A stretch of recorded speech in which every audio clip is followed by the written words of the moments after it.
Hello, everybody, and welcome. This is NBL Overtime.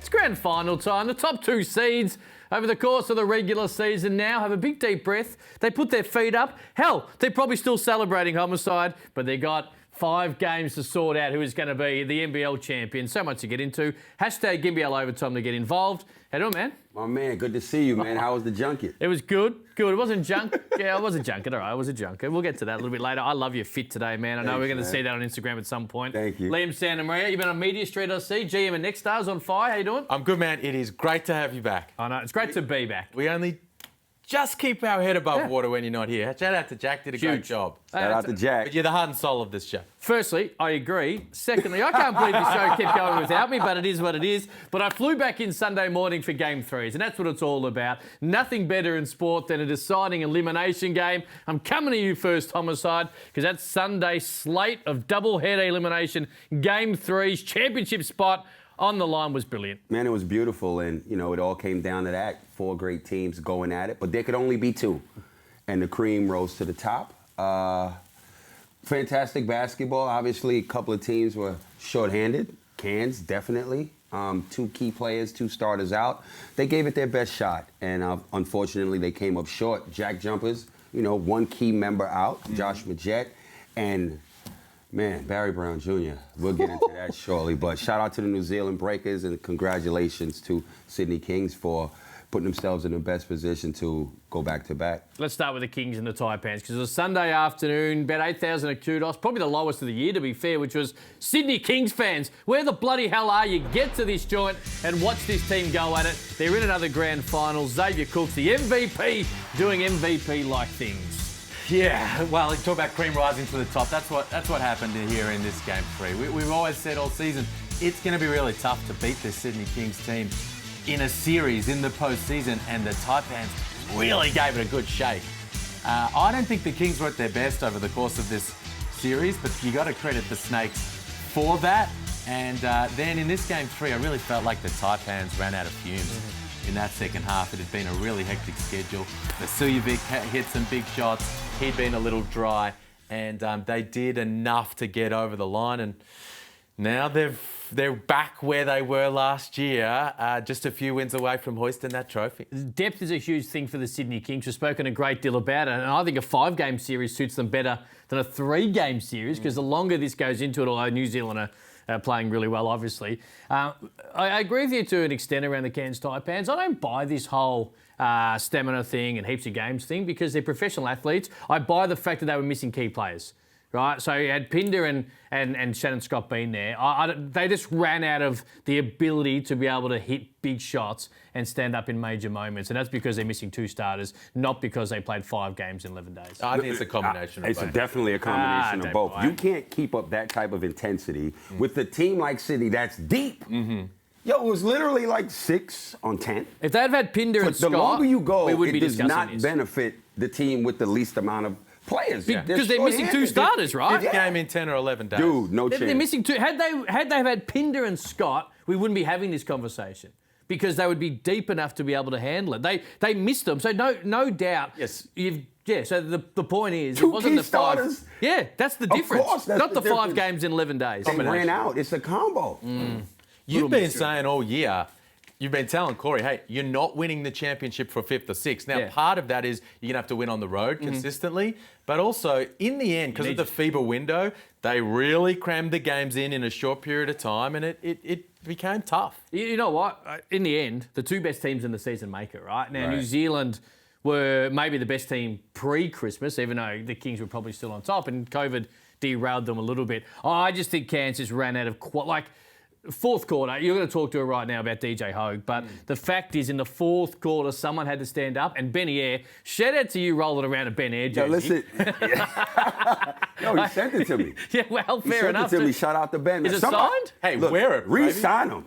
I'm definitely rocking it. Re-sign my man. Somebody, like, he's proven. Yeah. You know what I mean? Forget me talking about it, but he's proven when he's had the opportunity. So congratulations to him in a great season. They just needed a star to stand up in the fourth quarter, but you found a reason as to why DJ Hogue found it tough. Everyone could see the reason on Sunday afternoon. Justin Simon was that reason, because DJ Hogue was the key to the series for the Taipans. The other guys were going to step up at various times, But the Kings knew they needed to keep a lid on DJ Hogan. They put Justin Simon on that man, and we all saw what was going on. No help. Chase Buford referred to it in the post-game presser as no shift, no help. They were the responsibilities for Justin Simon, and he just wore him like a glove. They sent picks. He got held up every now and then, but he recovered. They sent doubles on the catch in the block, so that wasn't a solution. And everywhere he went, Justin Simon was right there on the perimeter as he cut to the basket. And this play right here shows it in the biggest way, shape or form. Way away from the bucket, no help on the screening action, no help on anything going towards the basket. He just sat on Hoag's hip and he shut him down. And that's the worst player you would want to guard you on blanket defense, because without you catching the ball, he's wearing you like a cheap suit. Then when you catch the ball, he's one of the best defenders in the league. So it's like, you're in trouble either way. And the double is coming. Good night. He turned him into a passive bystander in the fourth quarter, which is when DJ Hoag... I know we don't always sit here and say we want to see bad shots, but I think DJ Hoag should have forced a couple in the fourth quarter. That game was... Someone had to stand up, right? And Benny Air had been great for the first three quarters. They got a little passive early in the fourth. Maybe fatigue did play into it. Yeah. But I wanted to see DJ Hoag just force a couple of shots up and try, because he just turned into a guy who had been worn down so much by Simon. He was no factor. And that's what it comes down to. He was worn down. And look, if you're mentally out of the game, once a guy like that is on you, like, damn, he's on me again. Mentally, you start to zone out, because it's like when I catch the ball, what are they doing? Aggressive doubles. You are non-factor because of that defense. Yeah, and we talk about this Sydney Kings team. I don't think they've got as much firepower as they did last year at the offensive end. Jarrell Martin, we forget how big he was in the finals, in the grand final. Huge. Ian Clark off the bench, coming up in big moments, starting when Jalen Adams went out. But where they have gotten much better is in that spot, the lock-up guy, because that was Wani Swakala-Bullock last year, who did a good job. But coming into this series with Barry Brown, in that big moment against Hoag, this series with Barry Brown Jr., the ability to take an elite guy like Justin Simon, they've upgraded in that spot, and he's going to have a massive role to play. The thing that Sydney did as well, and we've spoken a lot about how they retooled, they put a lot of emphasis on Xavier Cooks, MVP, and Dizan Vasiljevic, who's had an outstanding year, but hasn't had a great playoff. He did.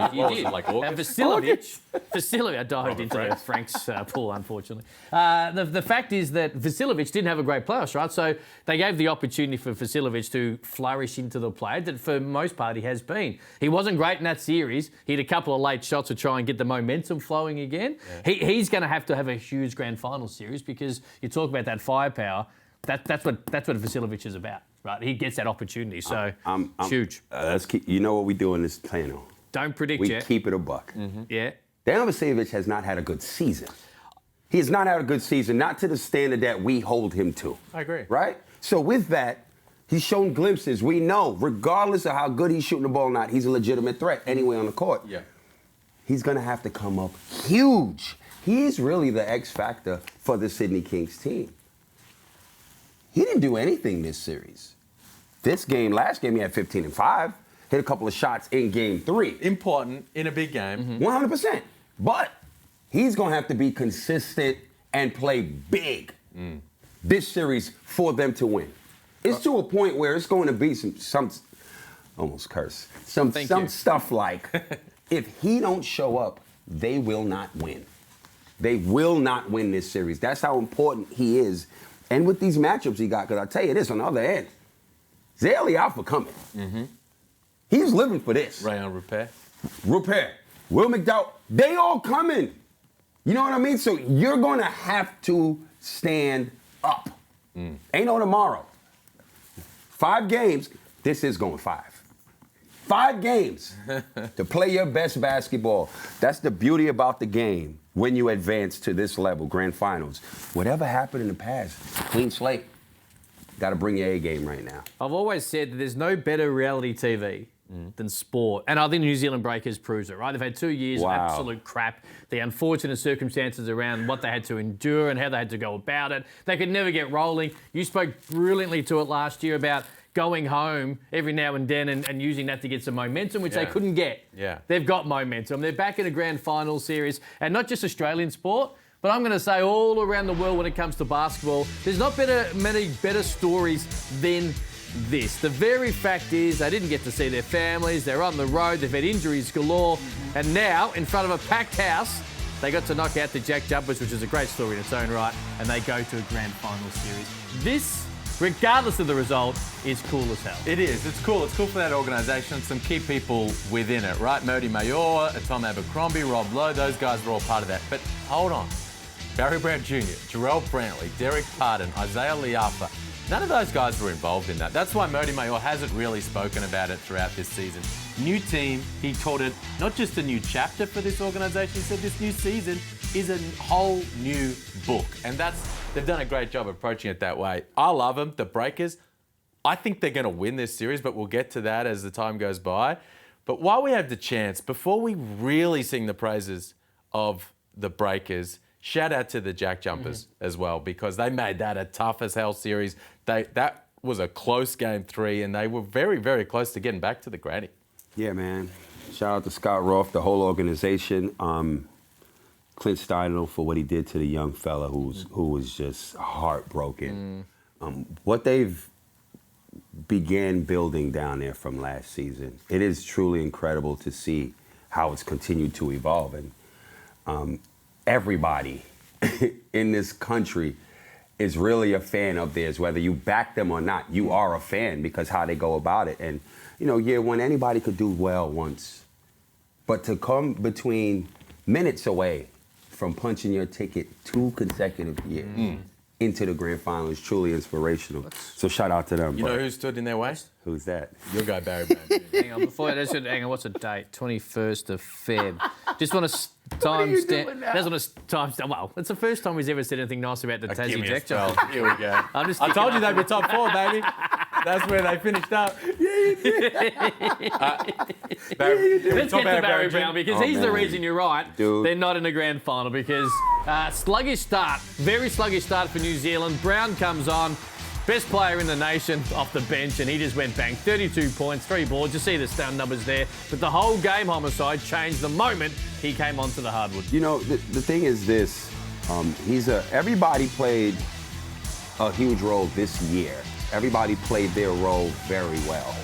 But for him, who's a starter anywhere in the world where he goes to play, to buy in and come off the bench, still get starter minutes, still get closing minutes of games, and the ball in his hand, and to produce the first time into this league, that's not something easy to do. That's not easy to buy into.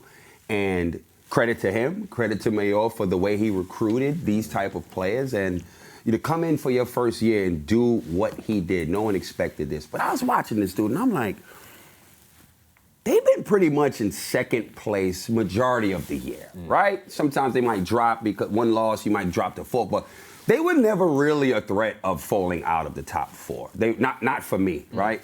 And I'm watching, and you know, obviously, I'm putting this top 3 list together weekly as far as MVP is concerned, and I'm like, how are we not mentioning a guy coming off the bench, averaging 20 a game, and his team in second, pretty much a lock to get this second spot? He has to be mentioned, and that's why I had him on the short list of the top 3. And I'm like, no one's really not buying. I'm telling you, this is the guy, but no one was really like buying into it. And I'm like, this is the guy. Semifinals come. First game, he had 11. Something was wrong with his hand a little bit. Then he had 19, and then you saw how he closed it out on the big stage when it mattered most. He's a matchup nightmare, and he's a two-way player. He's a dog. He's from Florida. Like, Florida cats get it in.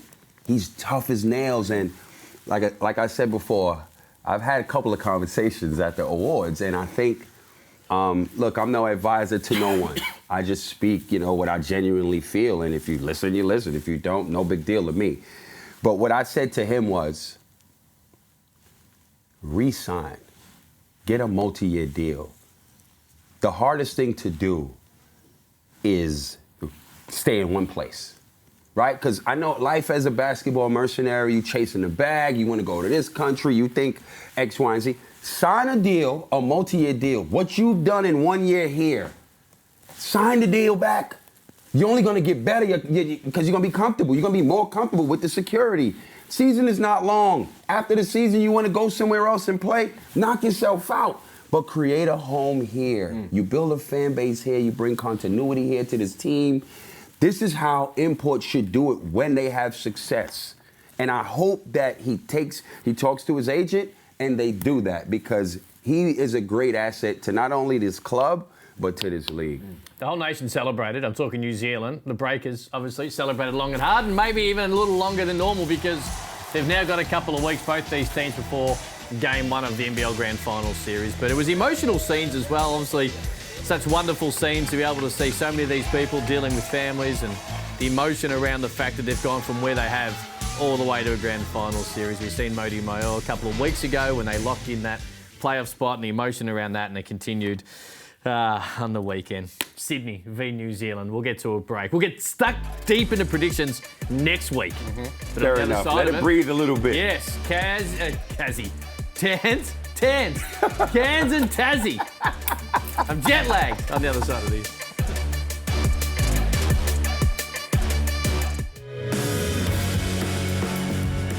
As the Taipans walk off the hardwood for the last time in NBL 23.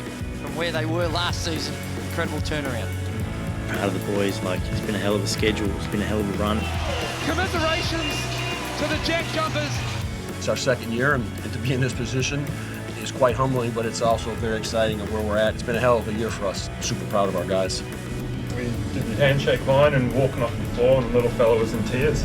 He travelled all the way out to see us get a win, and unfortunately it didn't happen. And just saw my shoes, I took them off, went back, gave them to him, and gives him something to aspire to, and that's what we're trying to do in Tassie. And just try to help the little fella out. It was a beautiful moment. It's gone viral right around the world as well. And the Taipans and the Jack Jumpers, as heard from both of their coaches post Game 3 on Sunday. Lot to be proud of, a lot to build on.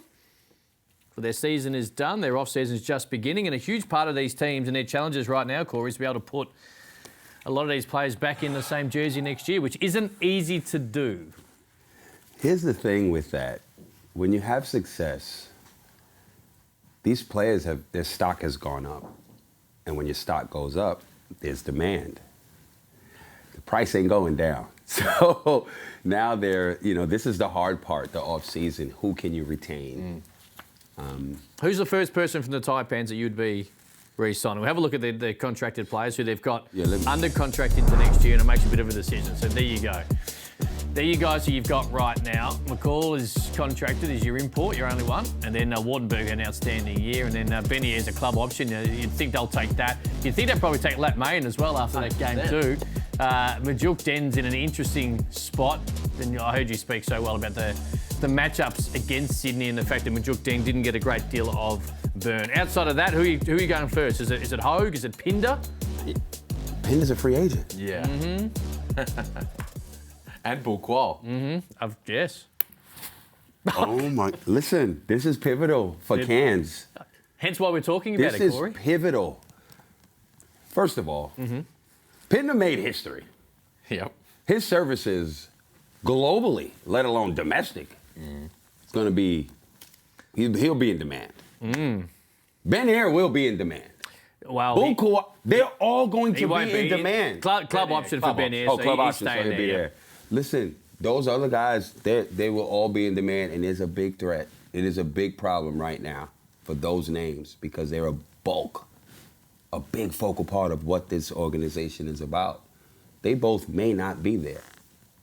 Yeah. Good luck. Who's more important for you, Pinder or Hogue? Pinder, local. Local, yeah.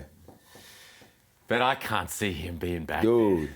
I mean, there's only so long. You could 100%. You've got to earn your money while you can, right? And credit to him, he didn't take the bag last off season.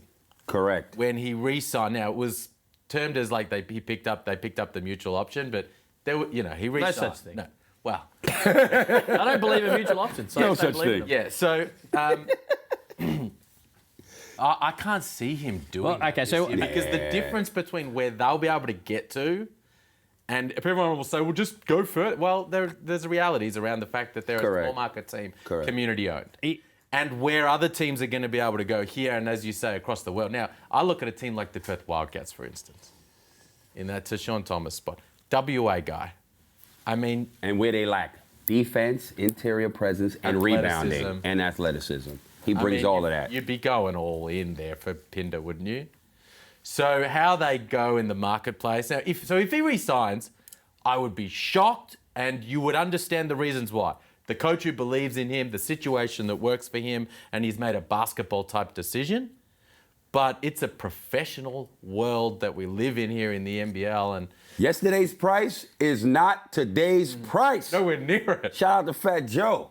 Facts. Bull Qual, though, is in a very similar situation because whilst he wasn't an MVP candidate or in an All-NBL type of conversation, everyone around the league recognises the contribution that he makes. And all teams are looking at these squads that are in the finals and saying, we need to get better defensively. Bull Qual's a free agent. We're in that game. Where's he from in Australia, Bull Qual? Anybody know what state? Well, he played NBL 1 for Knox. He was Melbourne-based a couple of years ago.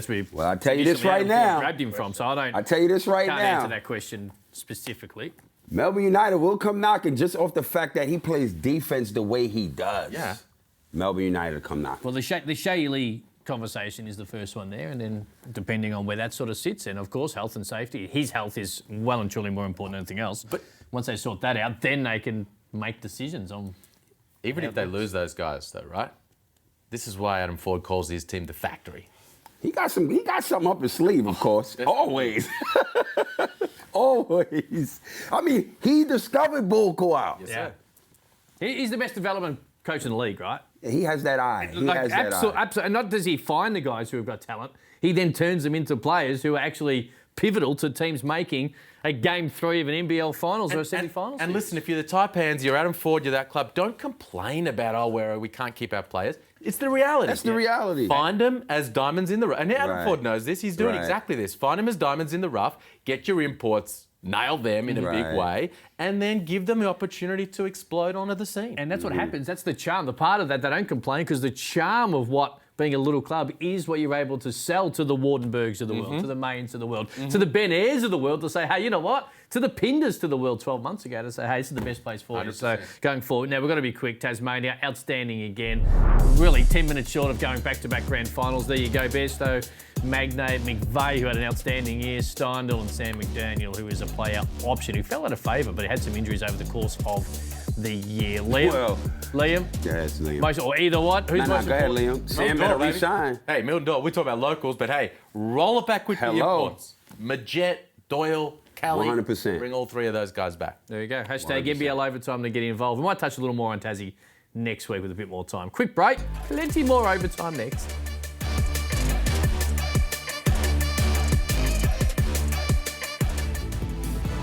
Breakers are going back to the championship series. They last won a title in 2015. They started from the bottom last season, now they're here. The Kings are going to return to the championship series to fight for their empire. Kings. Oh my goodness! You've got to be kidding me! Lightning strikes twice! Breakers. Got him in the spin cycle. Bang goes Barry! Barry Brown Jr. Simon up ahead. Look out! Sunday transaction. The Sydney Kings and the New Zealand Breakers will go at it. Oh, I'm hyped already. We're going to wait a little while, though, so I can't wait for it next week. End of next week, get stuck into it. Yes or no time? You ready? Yes. Will we ever see Ben Simmons in the NBL? Yes. Does the putrid NBA All-Star game hurt the NBL plans to have the same? No. Should we include playoff wins and games when determining end-of-season awards? No. Should Quatnoy put away the guarantees? No. I like it. Will Daniel Johnson be at the 36ers next year? Oh, that's a very good question. Thank you. No. In the playground, are you choosing Barry Brown Jr. over Derek Walton Jr.? Yep. There you go. That sets us up perfectly for a grand final. It's going to be huge, wherever you might be. Hashtag NBL Overtime to get involved. Until then, see ya.